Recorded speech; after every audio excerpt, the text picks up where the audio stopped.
विकल्प मिलने लगता है। और इसमें भी पैसे की मुश्किल कम करने के लिए हमने उड़ान योजना शुरू की, ताकि सस्ते में लोगों को हवाई जहाज का टिकट मिल पाए। उड़ान योजना की वजह से बीते दशक में लाखों लोगों ने पहली बार हवाई सफर किया है, अपना सपना पूरा किया है।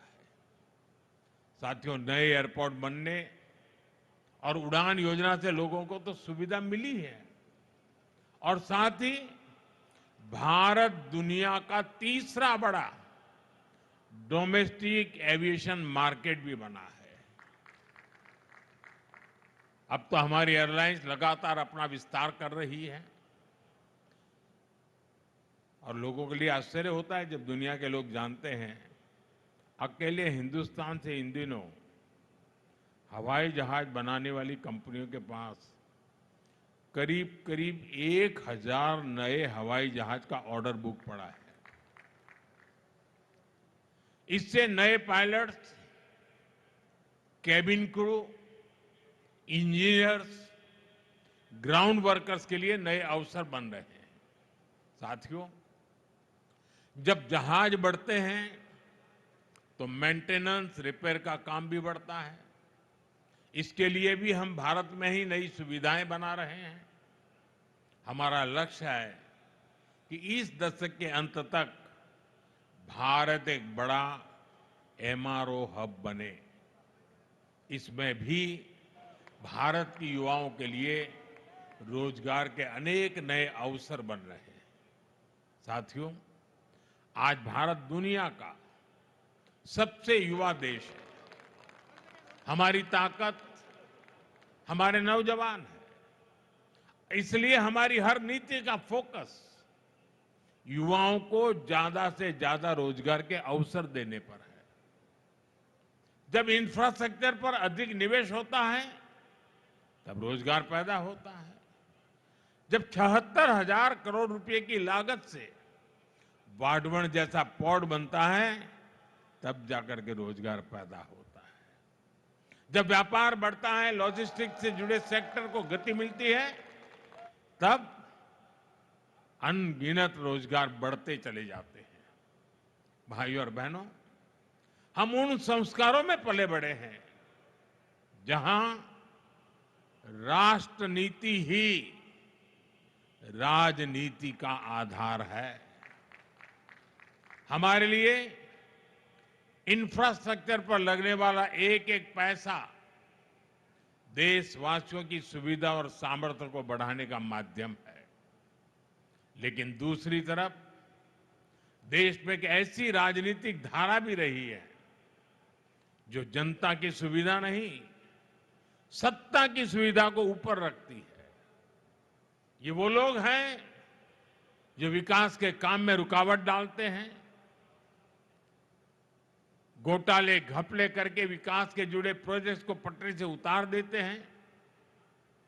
दशकों तक देश ने ऐसे नुकसान को देखा है।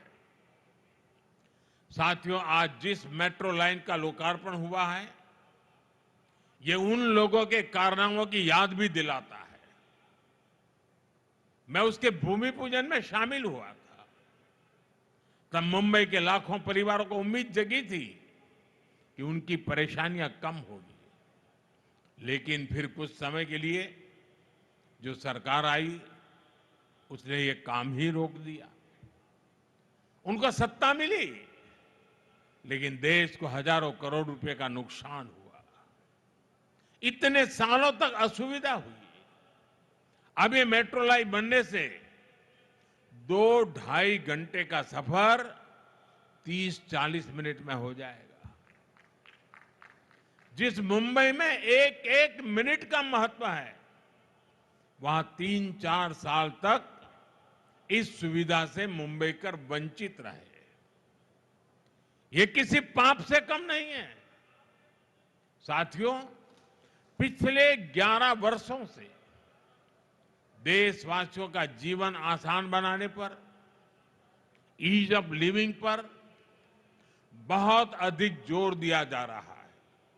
और इसलिए rail, road, airport, metro, electric bus, ऐसी हर सुविधा पर अभूतपूर्व निवेश किया जा रहा है। अटल सेतु और कोस्टल रोड जैसे प्रोजेक्ट्स बनाए गए हैं। साथियों, हम यातायात के हर माध्यम को भी आपस में जोड़ रहे हैं। प्रयास है कि लोगों को सीमलेस ट्रैवल मिले, एक माध्यम से दूसरे माध्यम तक भटकने की मजबूरी न रहे। आज देश वन नेशन वन मोबिलिटी की दिशा में आगे बढ़ रहा है। मुंबई वन ऐप भी इसी दिशा में एक और प्रयास है। अब मुंबई वालों को टिकट के लिए घंटों लाइन में खड़ा नहीं रहना होगा। मुंबई वन ऐप से एक बार टिकट लो और उसी टिकट से लोकल, बस, मेट्रो या टैक्सी सब में सफर करो। साथियों, मुंबई भारत की आर्थिक राजधानी के साथ भारत के सबसे वाइब्रेंट शहरों में से एक है। इसलिए 2008 में आतंकियों ने भी मुंबई शहर को बड़े हमले के लिए चुना, लेकिन तब जो कांग्रेस की सरकार सत्ता में थी, उसने कमजोरी का मैसेज दिया, आतंकवाद के सामने घुटने टेकने का संदेश दिया।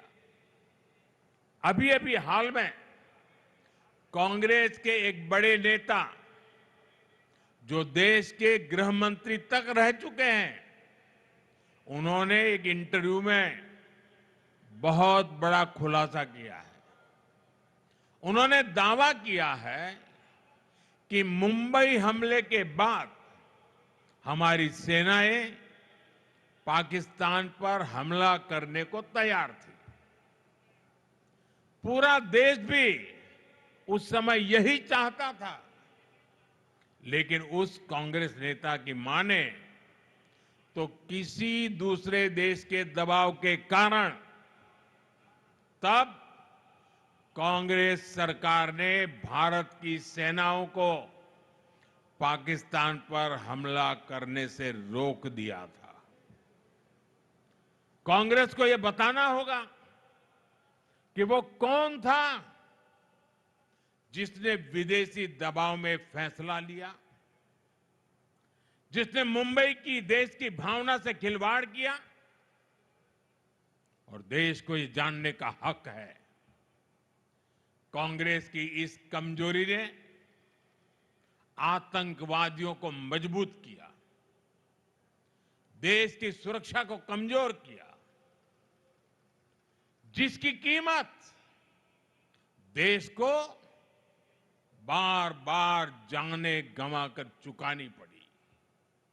साथियों, हमारे लिए देश और देशवासियों की सुरक्षा से बढ़कर कुछ भी नहीं है। आज का भारत दमदार जवाब देता है। आज का भारत घर में घुसकर मारता है। ये दुनिया ने ऑपरेशन सिंदूर के दौरान देखा भी है और गर्व की अनुभूति भी की है। साथियों, गरीब हो, नियो मिडिल क्लास हो, मिडिल क्लास हो, इनका सशक्तिकरण आज देश में प्राथमिकता है। जब इन परिवारों को सुविधा मिलती है, सम्मान मिलता है, तब इनका सामर्थ्य बढ़ता है। देशवासियों के सामर्थ्य से देश सशक्त होता है। अभी जीएसटी में जो नेक्स्ट जनरेशन रिफॉर्म